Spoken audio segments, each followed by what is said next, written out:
Herzlich willkommen auf der EMO 2025. Mein Name ist Mike Mayer und ich bin hier auf dem FANUC-Stand. Mein Name ist Nils ter Stegen, ich leite die Marketingabteilung bei der Firma FANUC. Schön, dass ihr bei uns seid. Ja, danke Nils für die Einladung. Wir sehen hier ein paar Applikationen, die in Zusammenarbeit entstanden sind. Was sehen wir denn hier, Nils?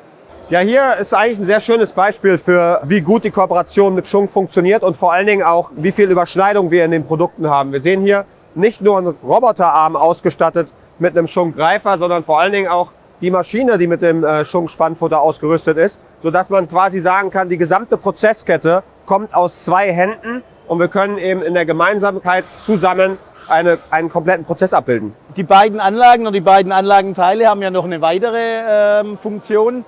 Die zählt bei euch auch zu dem Thema Ausbildung dazu. Was steckt da dahinter? Genau, also eine gute Partnerschaft zeichnet ja am Ende nicht nur aus, dass man technologisch zusammenarbeitet, sondern sich auch Herausforderungen des Marktes annimmt. Und das haben wir hier gemacht. Wir haben hier gemeinsam eine Zelle entwickelt, die eben speziell für Ausbildung und Schulen und Berufsschulen entwickelt worden ist, wo man eben sagen kann, dass wir die Workforce des Zukunfts gemeinsam ausbilden, gemeinsam an den Markt damit gehen und somit den jungen Leuten quasi das Wissen mitgeben, was sie später in der Produktion brauchen. Es geht also nicht nur rein um das Thema Produktion und Produktionsanlagen, sondern wirklich auch um das Thema Ausbildung. Vielleicht können wir noch eine andere Zelle anschauen. Was habt ihr denn noch zum Zeigen? Genau, also nicht nur gut erprobte Technologie machen wir gemeinsam, sondern auch Entwicklungen zu aktuellen und Zukunftsthemen. Und da gucken wir uns gleich nochmal ein KI-gestütztes Binpicking an. Okay, dann bin ich mal gespannt. Dann gehen wir mal rüber.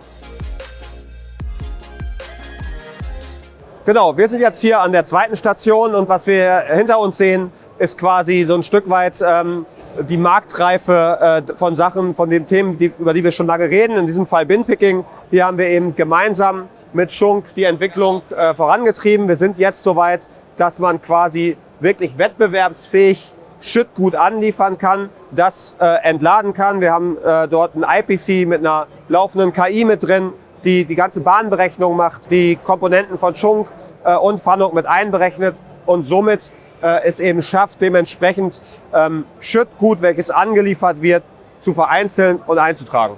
Das ist natürlich auch ein gutes Beispiel, wo wir sehen, dass das Thema neue Produkte und Produktaustausch Hand in Hand geht mit FANUC.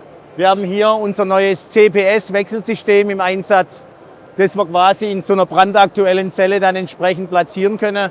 Also auch das Thema Technologieaustausch findet hier statt und wird dann wirklich exzellent dann umgesetzt. Und hier haben wir eigentlich auch genau wieder den Vorteil, den wir vorhin schon gesehen haben. In dieser ganzen Zelle sind am Ende zwei Komponenten verbaut. Das ist FANUC und das ist Schunk. Und somit kann ich auch hier wieder sehr aktuelle Technologiethemen mit zwei Partnern abbilden, die sehr hohe Ansprüche an Qualität und Serviceleistung haben. Also Kunden können auf die Partnerschaft FANUC und Schunk vertrauen und bekommen auch so für ihre Applikationen einen guten Mehrwert. Nils, danke für die Einführung und für die kurze Präsentation. Ich wünsche eine gute Messe. Danke, euch auch.